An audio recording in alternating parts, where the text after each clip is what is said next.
Nazi and Islamist terrorists in Islam and the Parousia. The excessive ambition can make someone become psychopath, crazy. It can transform man into a dangerous conqueror. History has revealed how unmeasured ambition pushed Alexander the Great, Julius Caesar, Napoleon, Hitler, just to name a few, reach a state of megalomania. That's to say, reach an immoderate desire and excessive self-love. These people believed they were more powerful, more intelligent, more important than the others. They were overestimated themselves. Yes, they were overestimated themselves. And this madness made them very dangerous for others and for the world. For example, Napoleon thought of conquering the world. Adolf Hitler dreamed of creating a superhuman race. And Islam has prophesied to Islamize the world. In other words, to conquer the world. In Christian hope, Parousia will be the glorious return of Christ at the end of time for the final judgment.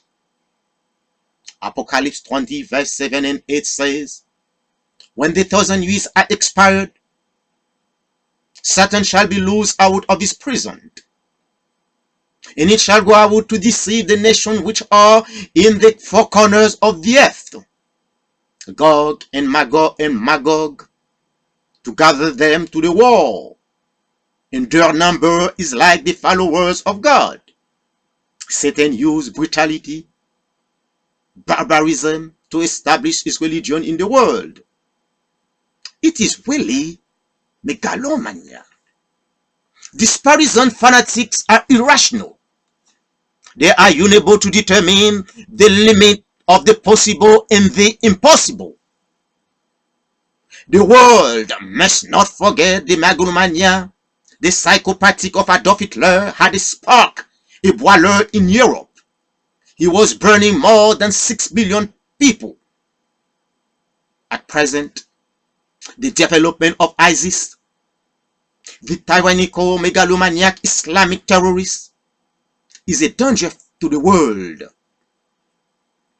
The chance that the great nations has given to Adolf Hitler to build his furnace in Europe, I would like that the USA, France, Germany, Great Britain, Russia, to name a few, do not make the same mistake that they did at the period of Second World War. Therefore, in order to avoid repeating that error, they have to confront the Islamic terrorists now, without time. Islamic terrorists suffer from pathological megalomania. They have the bloody disease.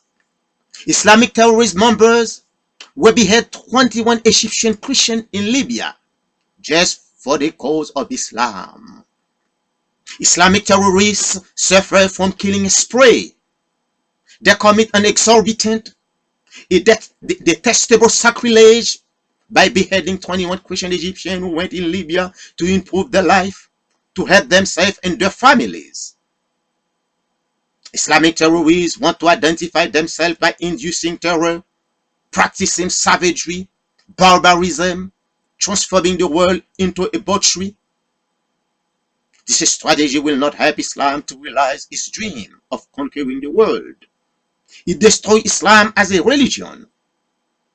And the leaders of the Islamic religion do nothing to save, to protect, to sanctify, to purify, to distinguish the Islamic terrorists and Islamic religion. They continue to do hypocrisy. It's time for the leaders of Islamic religion to take position against the Islamic terrorists if they really want to keep the sanctity of the Islam religion. All it touch they are doing will not help Islam.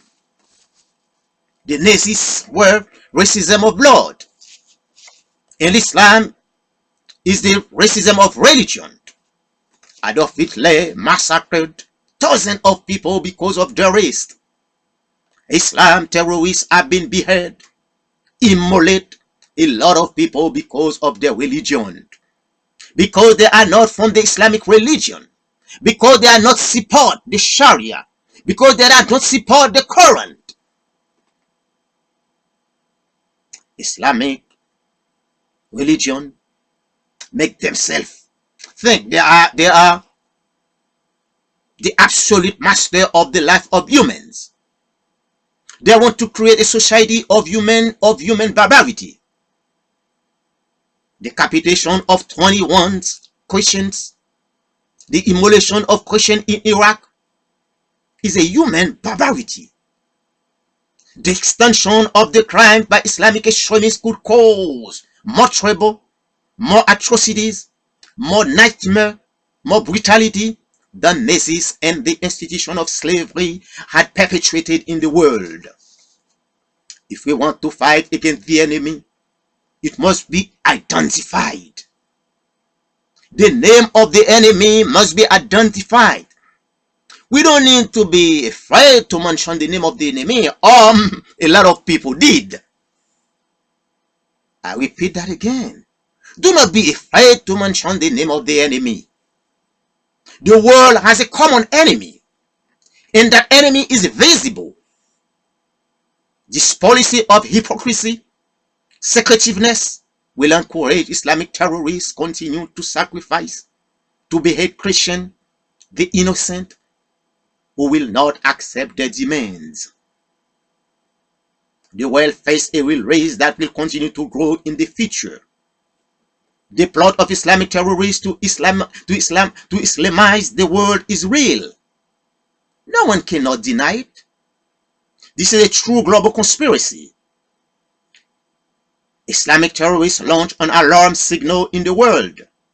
The barbaric attack in Libya, the barbaric attack in France, immolation of Jordanian pilot, the beheading of journalists can justify that the world is invaded by barbarians. The book of Apocalypse reveals that before the return of Christ, many catastrophic events will occur. It is certain that Satan will lose this war. The strength of the good will prevail. God is great. Thank you.